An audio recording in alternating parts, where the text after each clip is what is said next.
Itu bukannya mama sama papa ya? Lalu di mana Akira? Kenapa dia tidak bersama mereka? Gumam Anika saat melihat keberadaan Agni dan Matteo yang sedang makan di tempat yang sama. Nevan melihat istrinya menghentikan makannya. Ia pun melihat ke arah pandang sang istri. Ia menghela nafas ketika tahu ternyata istrinya melihat mantan orang tuanya. "Kenapa sayang?" tanya Nevan pura-pura tidak tahu. Tidak Hani. Kila Anika takut suaminya marah. Ia sudah janji sama suaminya tidak akan memikirkan tentang keluarga Nawel lagi. "Apa yang kamu pikirkan?" tanya Nevan lagi.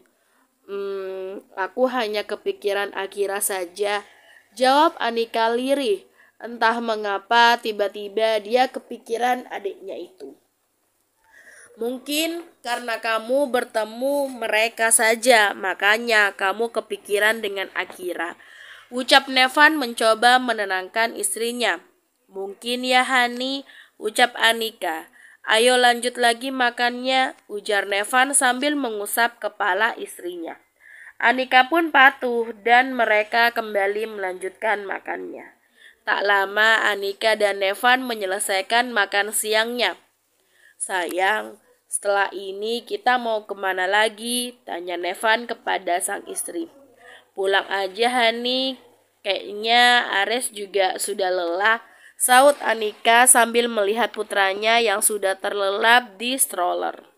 "Baiklah," ujar Nevan.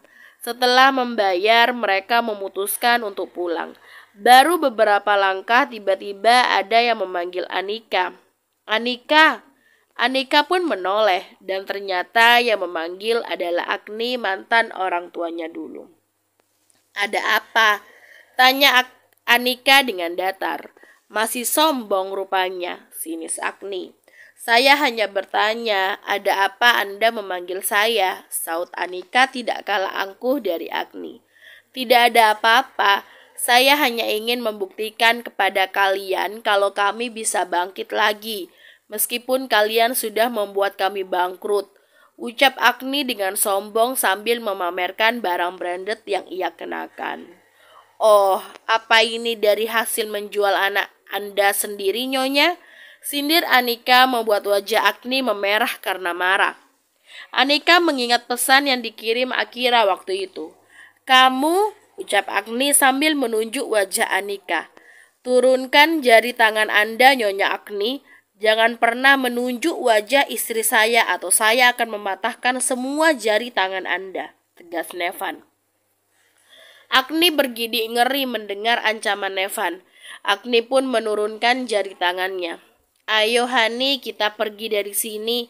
Tak ada gunanya kita meladeni mereka," ajak Anika dan Nevan pun mengangguk setuju. Mereka pergi meninggalkan mereka berdua. "Ngapain sih kamu cari gara-gara sama mereka, Mah? Jangan sampai kebodohanmu itu membuat kita sengsara lagi," kesal Matteo dengan tingkah istrinya.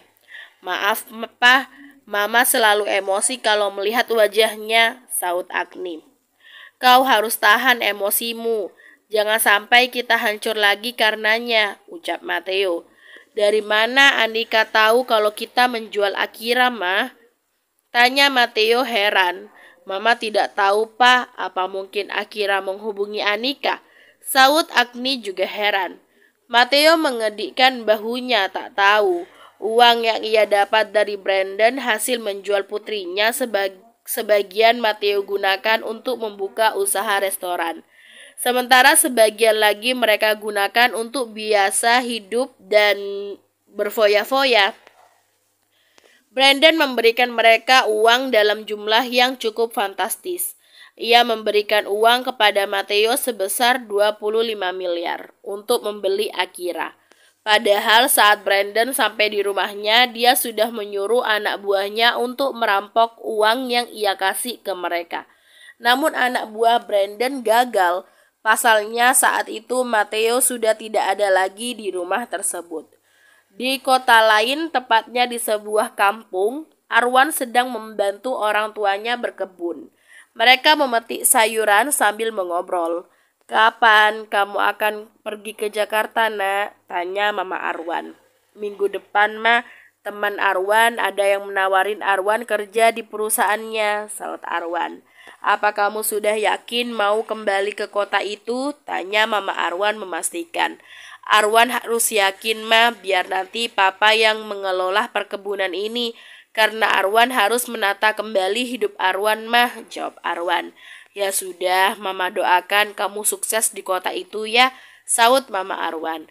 Semenjak pindah ke kampung, keluarga Arwan memutuskan untuk berkebun. Kehidupan mereka yang sekarang benar-benar sederhana, berbeda sama dulu yang serba lebih. Tapi tidak sedikit pun mereka mengeluh, karena mereka menjalani hidupnya dengan ikhlas. Dan sekarang saatnya Arwan kembali ke kota untuk meniti karirnya kembali. Apa kamu tidak ada keinginan untuk menikah lagi, Ar? Tanya Mama Arwan.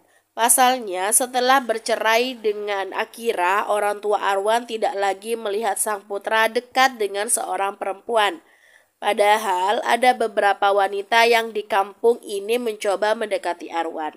Namun Arwan selalu menghindarinya. Entah lama, Arwan belum kepikiran sampai sana, saut Arwan. Apa kamu masih mencintai Anika?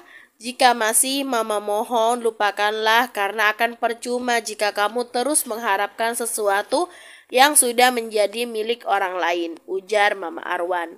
Arwan sudah tidak mencintai Anika, mah, saut Arwan. Lalu kenapa masih sekarang kamu masih sendiri?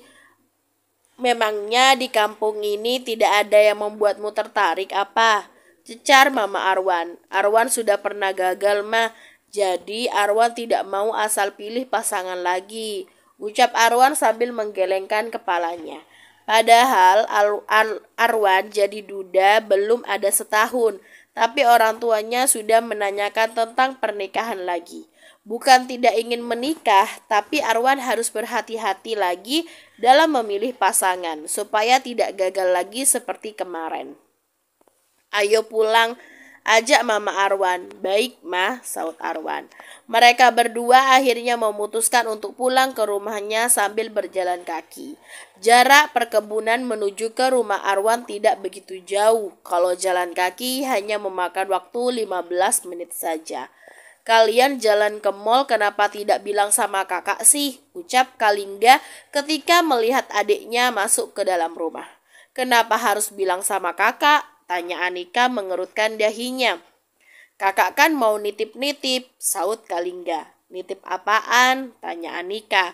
Nitip rujak, kakak mau rujak, jawab Kalingga.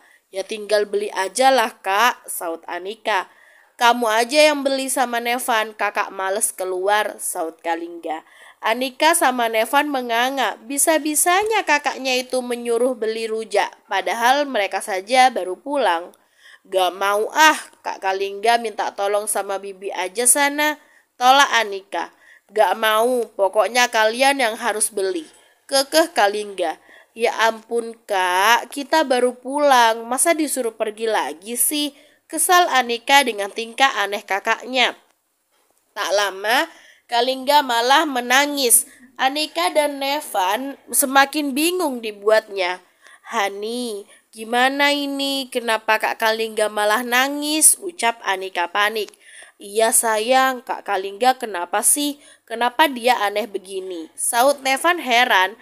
Eros dan Shera menuruni anak tangga. Dari atas mereka mengerutkan keningnya melihat sang putra menangis. Kakakmu kenapa menangis sayang? Tanya Shera kepada Anika. Anika pun menoleh ke arah sang mami. Mami, Anika juga tidak tahu kenapa Kak Kalingga menangis. Tadi Kak Kalingga minta dibeliin rujak sama Anika, tapi karena Anika capek, akhirnya Anika menolaknya. Tapi Kak Kalingganya malah nangis, Mam. Jelas Anika. Kamu kenapa sih, Ga? Kalau kamu mau rujak kan tinggal beli, ucap Shera dengan heran. Kalingga mau Anika sama Nevan yang beliin, Mam. Saut Kalingga sambil nangis. Mereka baru pulang, gas, sama Dedi aja ya sana belinya, bujuk Shera. Wah, Kalingga semakin menangis histeris. Mau tidak mau harus Anika sama Nevan yang membelinya. Ia tidak mau digantikan orang lain meskipun dedinya sekalipun. Mereka bingung dengan tingkah Kalingga yang menurutnya aneh karena sebelumnya Kalingga tidak cengeng seperti ini. "Sik," ucap Ares sambil memejamkan matanya. Tidurnya terasa terusik akibat suara omnya. Semua orang yang ada di situ tertawa kecil mendengar gerutuan Ares, kecuali Kalingga. Pria dewasa itu sedang menangis terseduh-seduh seperti anak kecil yang meminta mainan. Nevan menepuk-nepuk bokong putranya agar tertidur kembali. "Kenapa kalian malah tertawa?" seru Kalingga tidak terima. Ia berpikir kalau keluarganya sedang menertawakan dirinya. Eros mengurut pelipisnya yang terasa berdenyut. "Yuna, suamimu kenapa? Dia habis dari mana? Kenapa dia jadi seperti ini?" tanya Shera kepada sang menantu yang baru bergabung dengan mereka di ruang keluarga. Yuna tidak langsung menjawab. Dia menghela nafas panjang. "Yuna tidak tahu, Mam. Dari habis bangun tidur, Mas Kalingga sudah cengeng seperti ini. Tadi aja dia minta dimandiin sama Yuna. Kalau tidak dituruti, dia menangis," cerita Yuna kepada sang mertua. "Bawa ke orang pintar aja, Mam. Siapa tahu Kak Kalingga kesurupan," ceplos Anika. "Jangan ngarang kamu, Anika. Mana ada setan di rumah ini," saut Shera. "Siapa tahu aja, Mam. Soalnya kan Kak Kalingga tiba-tiba aneh seperti ini," ujar Anika sambil menggaruk kepalanya. Shera menatap sang suami. Eros tahu kalau istrinya ingin meminta pendapatnya. "Dedi tidak tahu, Mam. Lebih baik beliin aja rujaknya biar dia berhenti menangis," ucap Eros. "Biar Nevan aja yang beli, Dad," usul Nevan. "Tidak boleh, pokoknya harus sama Anika," protes Kalingga sambil sesegukan. Semua yang ada di situ menggelengkan kepalanya. Tingkah Kalingga sudah melebihi Ares saja. Iya, Anika beliin, tapi Kak Kalingga jangan menangis lagi ya, pusing Anika liatnya," kesal Anika. Kalingga langsung tersenyum setelah mendengar ucapan Anika. Ia berhenti menangis dan menghapus air matanya. "Dasar manusia aneh," decak Anika. "Maaf ya Kak, jadi ngerepotin kalian," ucap Yuna merasa tidak enak dengan adik iparnya. "Tak apa Kak, santai aja, tapi Anika nitip Ares ya," saut Anika. Anika dan Nevan akhirnya pamit pergi untuk membeli rujak. Di sepanjang perjalanan, Anika memperhatikan jalanan sambil melihat ada pedagang rujak atau tidak. "Kenapa Kak Kalingga jadi begitu ya, Hani?" tanya Anika kepada sang suami. Ia masih penasaran dengan perubahan kakaknya. "Aku juga tidak tahu sayang, nanti kalau masih seperti ini terus lebih baik kalian bawa ke dokter aja. Siapa tahu terjadi benturan di kepalanya yang membuat dia berubah seperti itu," saut Nevan dan Anika mengangguk setuju. Tak sengaja mata Anika melihat pedagang rujak yang sedang mangkal di seberang jalan. Dia pun memberitahu suaminya. "Itu Kang rujaknya, Hani," ucap Anika sambil menunjuk ke pedagang rujak tersebut. Nevan pun mengalihkan tatapannya ke arah yang ditunjuk oleh istrinya. Setelah melihat itu, ia langsung putar balik menuju ke penjual rujak tersebut yang sempat kelewat di seberang jalan.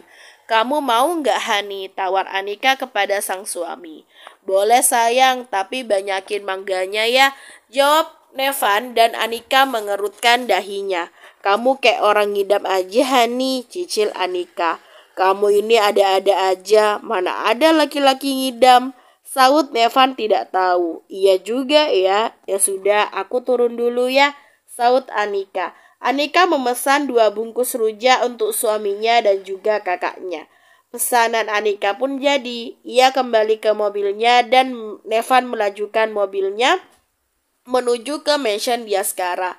"Ini Kak rujaknya," ucap Anika ketika sudah sampai di rumah dan memberikan rujak milik sang kakak. "Kenapa 2? Kak Kalingga cuma mau 1, tanya Kalingga sambil menerima rujak tersebut. "Yang 1 punyanya Nevan," jawab Anika. Kalingga membuka dan langsung memakan rujaknya dengan begitu rakus. Yang lain bergidik ngeri melihatnya.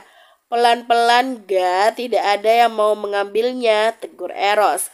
Ini sangat enak, Dad, sahut Kalingga sambil menyuapi mangga ke dalam mulutnya. Eros menelan salivanya melihat Kalingga yang memakan mangga muda dengan begitu santainya. Kini Nevan pun sama ikut duduk di sebelah Kalingga sambil memakan rujaknya. Ini kenapa jadi Nevan juga ikut-ikutan makan rujak sih, Kah? Tanya Syera dengan heran. Anika tidak tahu, Mam, sahut Anika. Ares yang sejak tadi sudah bangun pun minta diturunkan dari pangkuan sang grandpa. Kamu mau kemana, Res? Tanya Eros karena sang cucu tidak mau diam. Ayah, sahut Ares terus meronta minta diturunkan. Mau tidak mau, akhirnya Eros menurunkan cucunya dari atas pangkuannya. Dengan langkah tertatih, bocah kecil itu menghampiri ayahnya yang sedang asyik bakar rujak. Mau, pinta Ares kepada sang ayah sambil menunjuk mangga muda yang ada di hadapan ayahnya. Ini asam, Ares, ucap Nevan, dan mata Ares pun berkaca-kaca karena sang ayah tidak mau memberikan apa yang dia mau. Kasih aja Hani biar gak nangis, pinta Anika. Nevan pun memberikan satu potong mangga muda kepada anaknya. Ares tersenyum sambil menerima mangga tersebut. Bocah balita itu langsung menggigit mangga tersebut. Baru satu gigitan, Ares langsung mengerjitkan wajahnya. Semua yang ada di situ menahan tawa melihat ekspresi wajah dari Ares. Nggak enak, ucap Ares sambil membuang mangga tersebut. Makanya jangan ngeyel kalau dikasih tahu orang tua juga, ejek Nevan.